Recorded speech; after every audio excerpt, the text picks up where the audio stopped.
Hey, Patreons, welcome back to the Spotlight. This is our Patreon segment where we talk to creators and folks that have shaped the pop culture that we love so much. I'm sitting down tonight with Christy Marx, who is a scriptwriter, author, game designer, and a narrative designer, which I'd love to learn a little bit more about. But in our space, she's created some of the things that are most near and dear to me, like G.I. Joe, Conan, Red Sonja, JEM and the Holograms, which is like, oh, it's a very, because I'm an 80s kid. That's huge to me. But Christy, welcome to the show. It's lovely to meet you. How are you today? Hey there. I'm doing okay. All right. Good deal. Well, it naturally for me, I always like to get rolling where things started. How did you get into the business? Well, which business? Well, the very first business you got into, how did you get into it? Okay. Well, I guess then I'd go to my first professional sale was to Roy Thomas, and it was a Conan story. Right. Nice. I met Roy Thomas because he moved to LA. I was living in LA. He went to a big fan gathering, where he was being the guest and he was answering questions and so forth. And so afterwards, I introduced myself and indicated my interest in writing something. And so he threw out this idea of a Conan story from a woman's point of view. So I ran home, wrote the story, and he bought it. Wow. So Awesome. That got me into comics. And through comics, I got into animation because of connections. I joined the Comic Art Professional Society in Los Angeles, CAPS, and began to meet all these other comic book professionals, and a lot of them were working in animation. And Mm-hmm. I got a tip from a good friend, someone who became a good friend, Don Glut. And he said, "Hey, there's this company called Patty Freeling, and they're doing a Fantastic Four animation series. And, Oh, nice. they're looking for writers that know the Fantastic Four." And I'm like, "Yeah." You big fan? So I grew up obsessed with comics. No, I love it. Passionate, obsessive comic book reader. I mean, look around this room. I am in the same spot. Yeah, I'm a Marvel guy, which I'll mention later on. But yeah, Spider-Man, the Fantastic Four, the Avengers, Cap. Yeah, big time. I started out with DC because when I was very, very young, that's what was available. So Lois Lane and Superman and all of the great DC stuff. And then one day I discovered this comic book called the X-Men on a spinner rack. I bought X-Men #1 on a spinner rack. So oh my God, that's crazy. I'm now aging myself tremendously. But, once I discovered X-Men and Fantastic Four and Spider-Man and Doctor Strange, and once I discovered the Marvel stuff, Thor, there was no going back. It was Yeah. I know. Because I've always been a Marvel guy, and of course I have reverence of DC and enjoy the characters, but Marvel, probably just because I grew up with it, just always lands so much more with me. I know so much more about it, so it's more of a world to me, a universe, a genre of its own. So yeah, I totally get it. Yeah. Wow. So, you mentioned you'd moved into animation and the Fantastic Four. You did the first earlier '80s Spider-Man cartoon that was just Spider-Man, as I recall, right. And then that begat itself into Spider-Man and His Amazing Friends. You probably can't see it. I do have a little montage over. It's against the back wall. It was a Firestar figure that came out a couple of years ago. So I got an Iceman figure from a buddy of mine, and then Miss Lion came with him too. It was just it's my homage to how much I love that show. But and then involved in G.I. Joe. And to my left, I have a great original G.I. Joe one sheet because my mom worked at a station in the '80s that sold G.I. Joe. So I got that sold G.I. Well, she was sold advertising and they carried it. So, but just so much iconic stuff. I mean, tell me a couple of great stories about working on any one of those shows. Oh, wow. I just tossed that out of nowhere. You got to give me advance warning for something like that, because I mean, I freeze up when my brain tries to just come up. Give me an average story then. It's fine by me. Well, I do remember that I had been writing for G.I. Joe, and that had gone really great, and I became friends with Steve Gerber, and it was wonderful. And Steve Gerber was the one that forced me to have to write things on computer. Oh, no. He actually required, if you wanted to write for GI Joe, you had to write on computer, and this was like, computers were I mean, personal computers. I'm talking about were brand new. Oh, yeah. So I got this computer. It was a K Pro 10, which was one of the first hard drives, and it had a whopping 10 megabyte hard drive. Whoa. Yeah. So I'm writing, Wow. they're text only, of course, one color. Um, and I'm using a program called WordStar to write the script in and so forth. And so I pulled an all nighter writing this 65-page G.I. Joe script. And as I was just finishing up the last page, the computer crashed. But So, it was on the disc, right? Did you have a little disc drive kind of thing to back it up? no, this is all brand new. You got to remember, this is all brand new stuff. I didn't know about backing up, saving or anything. I mean, nobody knew that stuff yet. And so this thing was portable, believe it or not. So I ran down to the computer store, and they managed to salvage all but about the last 5 pages. So I had so I Oh had my to gosh. go back and finish up the 5 pages and get it done. And then we were using, blazing 300 baud modems, and Oh my gosh! Wow. Yeah. Now that was a decade before, because I'm an '80s kid. So when GI Joe came out, I was 9 when that cartoon came out. So that was 10 years before I even ever had an email address. 5 years before I even knew what the internet was. So you were out there in LA, and obviously way ahead of the curve than us here in Michigan. well, thanks to Steve Gerber, who really he really got me started ahead of time on computers, which paid Yeah. off a lot Yeah. later on when I got into game design and so forth. Right. Oh, absolutely. And I'll have to, I don't have my partner with me who's the video game guy, but I'll have to get you to tell me a little bit about that. But what was that first GI Joe story? The one that you lost all but the 5 pages of? Which story was it? Do you Oh, remember? this is Sartan one. Oh, I, that was I one Divide of the and first ones. Conquer, I think it was. Yeah. I think it was called Divide. I called it one thing and they called it something else, so I can have trouble remembering sometimes. But I think it was called Divide and Conquer. With Yes. Zartan and the bomb and the timing. Oh, right. That was, I think, if I'm not mistaken, because there were 2 miniseries and then a third miniseries and then the regular series. And I think the one you're talking about might have actually been the first regular episode. Oh yeah, one of the regular. It was one of the Yeah. It series. was one of the first out the gate. And Zartan is such an interesting character because he is, like every character in the cartoon, vastly different than what you read in the comics, because I was a junkie of the comics. And I talked to Larry Hama several weeks ago and just gushed over him my reverence of how that shaped my imagination growing up. But I absolutely love G.I. Joe. The opposite wall here is my collection of newer G.I. Joe figures. You can see my Star Wars ones behind me. But Steve Gerber paid me a huge compliment because that was the first GI Joe script that I wrote, and he paid me a huge compliment. He said, I said the only script I've gotten I didn't have to make any changes to. oh, very nice. It was a nice compliment. And so after that, they handed me two-parters. I got to do two-parters Yeah. for Joe. And then that was when I ended up having a meeting with the Sunbug guys, Jay Bacall. I think it was just Joe and Tom Griffith. And that was when they proposed that I develop a series for them for a girls' line of dolls and about rock bands. Awesome. And I was like, yeah, sure, great. Wow, the opportunity to go from being a writer to be actually developing something is a big jump. It's quite a big deal in a writer's career. But I walked out of there thinking, oh my God, this is so soft. How can I, because I was used to Spider-Man and G.I. Joe, and now I'm going to have to write something that's for girls, fashion and romance and stuff. But Oh man. it proved to be wonderful. I really got into it. It turned into a whole rock opera thing, rock soap opera, and I just absolutely loved it. Wow. I wonder, and I would have to go and look to see if Gem and the Holograms is out there streaming anywhere, because I bet I haven't seen it since the 80s. I bet I haven't. But yeah, I don't know quite. I know that there are companies that revive those things and there'll be a physical media release, but there's so few of those these days. So you've given me a mission. I'm going to go check it out because I'm curious. And if I find it, at least I'm sure I'll probably be able to find it on YouTube. I will happily watch a few of them because I remember. I imagine that would be out there somewhere. There Yeah. were 2 different DVD sets that were released years and years back, but they're very hard to come by at this point. Yeah, they always are. Yeah, physical media is, I mean, that's a whole separate conversation, pros and cons, but as they sell less of them, they just continue to kind of cease to exist.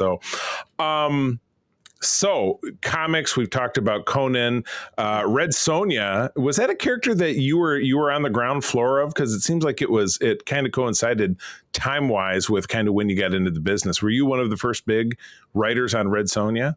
Well, I wouldn't say I was a big writer on it, but I got to write a few stories for Red Sonja, and it was fairly early on in the incarnation of the character. But Gotcha. I didn't really, I didn't like establish the character or anything like that. So Right, right. And you did, what I remember very fondly, you did get a Fantastic Four story, but it was a what if, and a what if they get different weird powers and stuff. I loved what if as a title because you could just do anything. well, that is actually also what got me in the door to write the animation script for the Gotcha. Fantastic Four series, because I just cold called to Patty Freeling, which you can never do these days. But I cold called and said, "Oh, I've written this. Did this Fantastic Four story, and I did it actually with a bunch of friends. It wasn't just me, but Yeah. that actually got me in the door and got me the script assignment." That's awesome. Yeah, cold call. I work in sales. I always have, and I employ those skills that I have in getting a lot of these interviews. I work with my partner Kurt, who he introduced us, but a lot of them in social media, I'll just send them a note and they'll be like, "Yeah, sure, I'll sit down with you." It's just sales. Everybody's out trying to find a way to work their brand. So I totally appreciate that. So, you are the creator owner, or currently creator owned, of the Sisterhood of Steel. I will admit, I don't know a ton about the Sisterhood of Steel. Can you educate me? The interesting thing about the Sisterhood of Steel is that it was inspired from working on Red Sonja, because I was frustrated with the way Red Sonja was treated as a character, and the the kind of backstory she'd been given frustrated me. I just felt like I would have wanted to do so much more with the character had I been able to. And so, inspired by that, I actually sat down and created my version of what a society of warrior women would be like. And so it's set in an ancient sort of Romo-Grecan kind of world, and it's just a group of women in their society, and I just came up with a main character that we follow. She's been raised by the sisterhood to be a warrior, to serve the sisterhood. She's 16. She's going through the week of trials in order to actually earn her full position, and then she earns the the ire of one of the most powerful women, the priestess of, I mean, the princess of swords, who's one of the rulers, and she gets on the wrong side of her, and so as she goes out into her career, there's all these wonderful little political maneuverings that go on, Mm, as well as just having to fight for her life in battles and so forth. But I just wanted to explore the idea of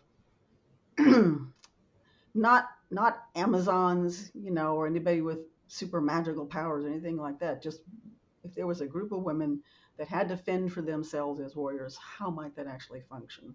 yeah. Oh, that's awesome. What's the current status of the property? Is that something that you continue to work on? Is it one of those like dying to be rediscovered, be made into a TV show?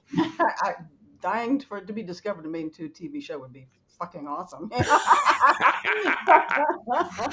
But it was done with Epic Right. Comics, which was then the creator-owned line from Marvel.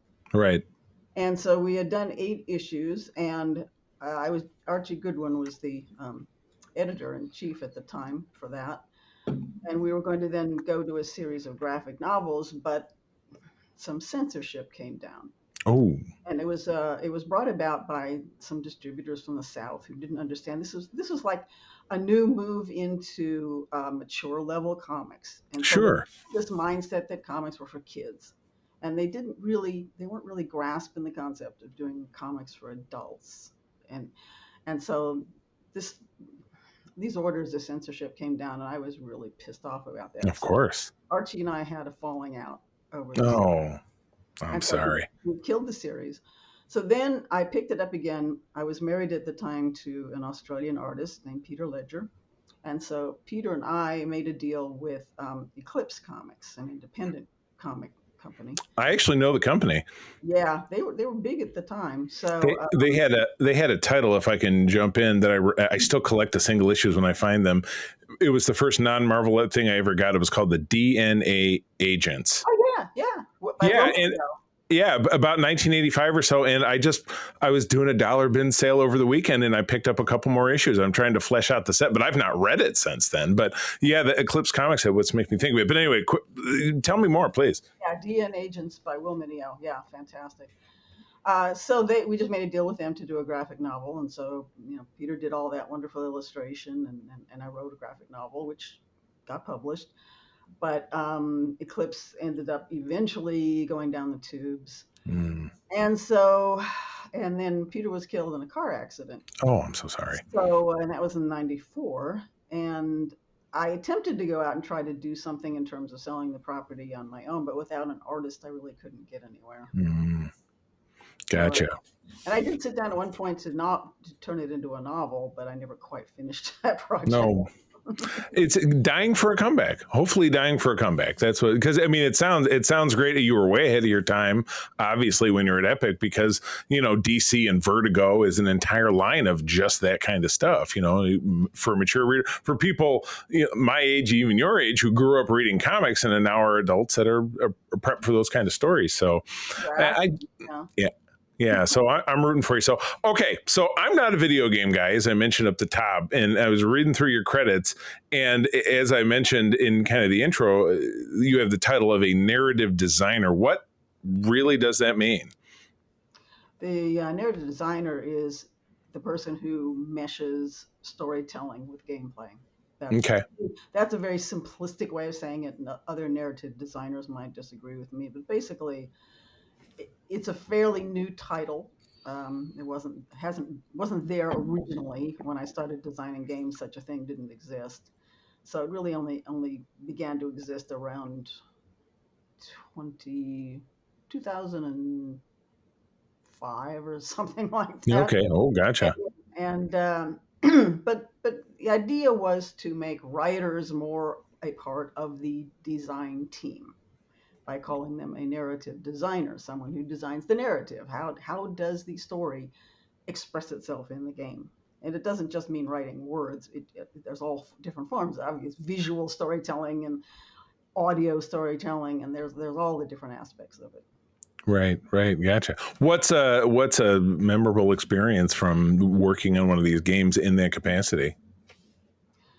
Well, I'd say my most memorable and favorite experience was when I first started out, because I first started designing adventure games for Sierra Online in the early days. I always seem to slip in on the very early days of things. So it was like the beginning of computer games, and Sierra Online was big for making adventure games, and they were done. The first game that I designed was called a parser-based game. In other words, the player could type in text, and you had to anticipate all of their text to come up with answers and responses.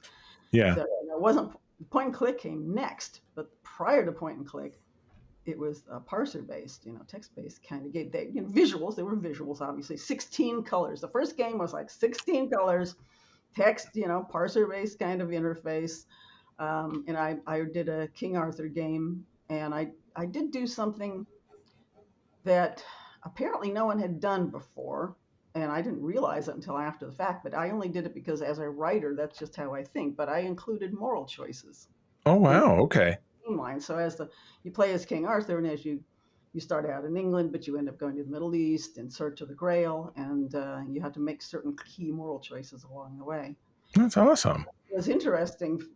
The experience was amazing because Peter did the artwork for it, and he and I moved up to this town of Oakhurst, which is just outside of Yosemite, which is where Sierra Online was located.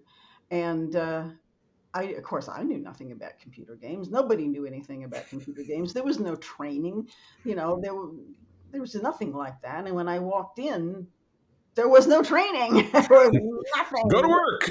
Yeah. It was just like figure it out. And so Yeah. I had to just sit down and I played all of their games, played them to try to get a sense of what they did with games and what was the mindset of a game player and all that sort of thing. And then I went around to the programmers and I said, tell me what we can and can't do. And I went around to the animators and said, show me your tools, show me what we can do. And I just had to actually train myself up by the bootstraps Yeah. Oh my. and design a game. And what was wonderful is that I was in complete control. I ran the team. I got to do, every aspect I wanted to do of the game, the design and the writing and everything like that. And I was right there alongside the guys testing the game before it could be released. I mean, I just took part in every aspect of it, and it was just wonderful. It was wonderful. Wow. That's awesome. Well, this has been a great chat. I appreciate it. I love your work. Tell folks what you're working on right now and where they can find you. Well, I just at christymarx.com, and I have for a very long time been working on a kind of memoir about JEM and the holograms and how that came to be and all the aspects of working on JEM and the holograms. I got vastly interrupted because in 2018 the campfire burned our house down and destroyed everything we had in the world. So Oh no.